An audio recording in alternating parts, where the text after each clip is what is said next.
Okay. There we go. There it goes. Video. Anyhow, this is in fact the next one, of which is being voiced over.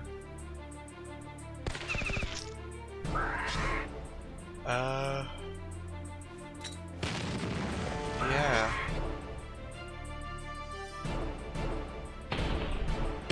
So anyways,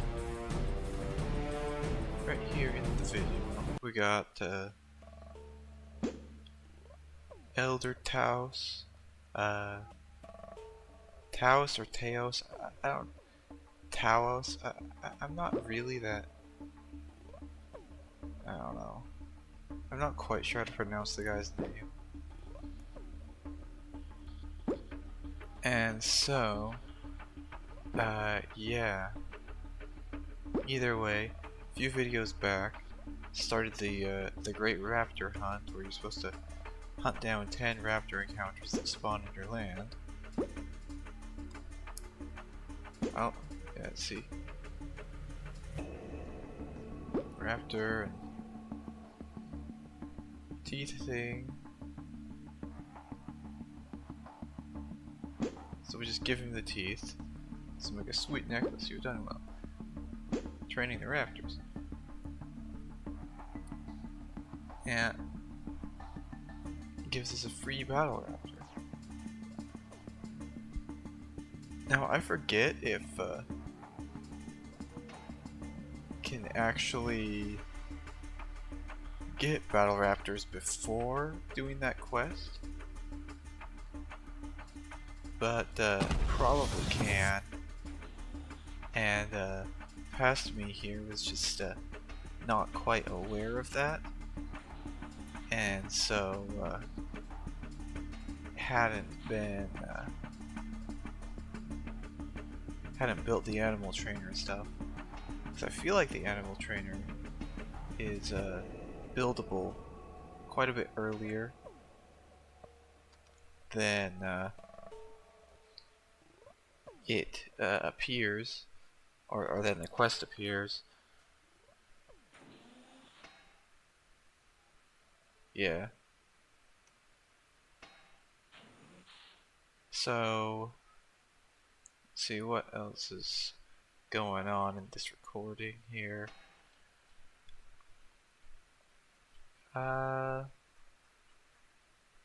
Looks like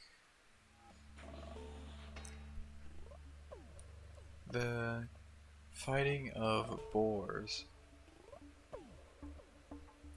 with the new raptor, of course.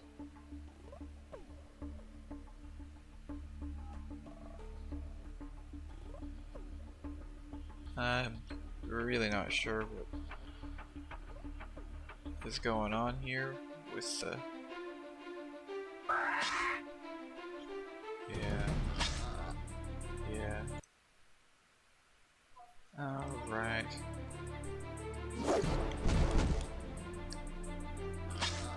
So, just had to go and take care of something for 10 minutes or whatever.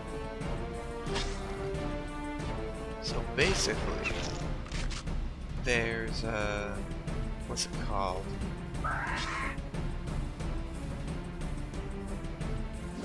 So there's oh gosh, I am drawing a complete blank here.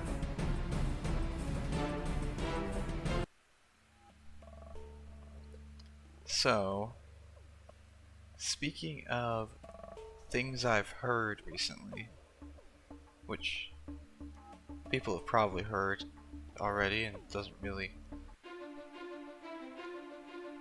So, there's this thing that was going on.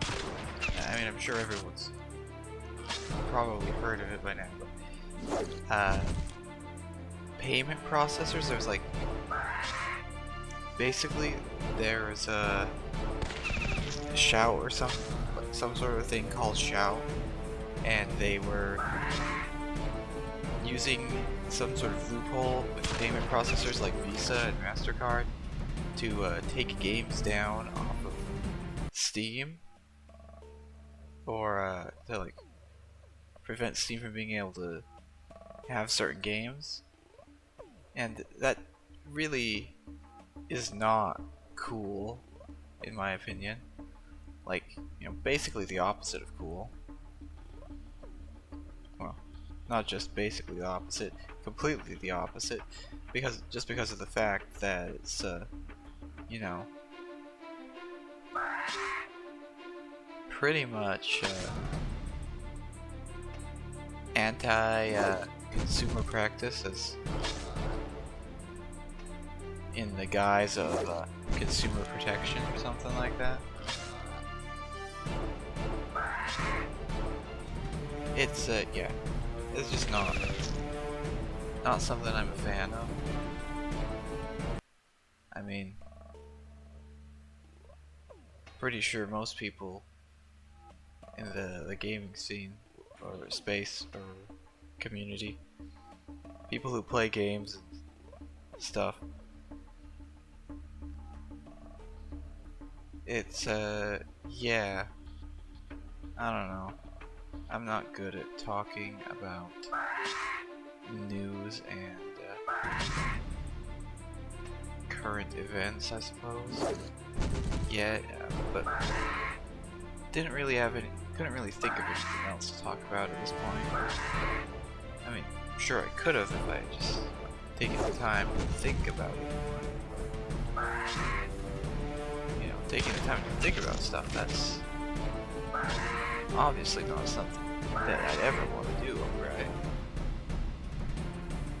Because, you know, thinking about stuff often means that confronted by your own thoughts. I mean, I don't know. I guess I don't actually have a problem thinking about stuff, but that was an attempt to spin it like a joke, I guess. I'm not very funny. I know that. Yeah. Got the Raptor with 1 health. That sort of thing tends to happen pretty often. Unit will survive with a single health, and so you just happen to do that.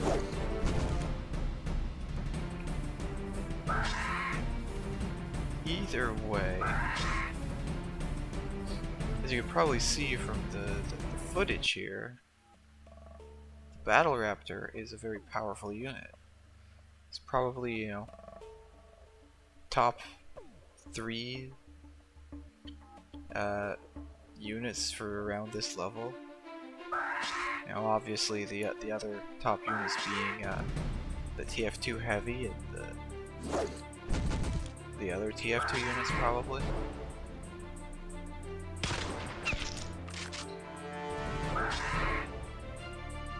But I mean, the TF2 Heavy is like pretty much agreed on to be the best of the TF2 units as far as this game goes, at least for map clearing, since he just, you know, hits basically the whole map with each attack. But unfortunately, he is nanopod. He is a nanopod unit, and that means that he is not super viable for a playthrough like this. Since any unit losses, of course, unless people like vote or say that they want it to be different. Obviously, any unit losses are permanent. I just have to train a new unit, which, you know, it's interesting how it changes up the strategy of the game. Like normally, you like rush in, reckless abandon maybe. At least I know that's what I did back in the original game. I rushed in with as soon as I got the first recon vehicle, and I ended up losing it like the second fight after getting it. Then I just couldn't repair it for like 20 levels. No, not 20 levels. Like 10 levels or whatever, however long it is, until you get the resources to repair it. However, this time around, playing ultra safe, not taking chances whenever or at least not taking as many chances. Always like keeping a front line, making sure don't lose units in stupid ways. Hopefully, I mean, sometimes you still lose a unit in the most incredibly annoying and/or stupid way possible, but some just can't be helped. Some just can't be helped. And I believe, look, yeah, the video is coming to an end now, which does mean that that will be all. Goodbye.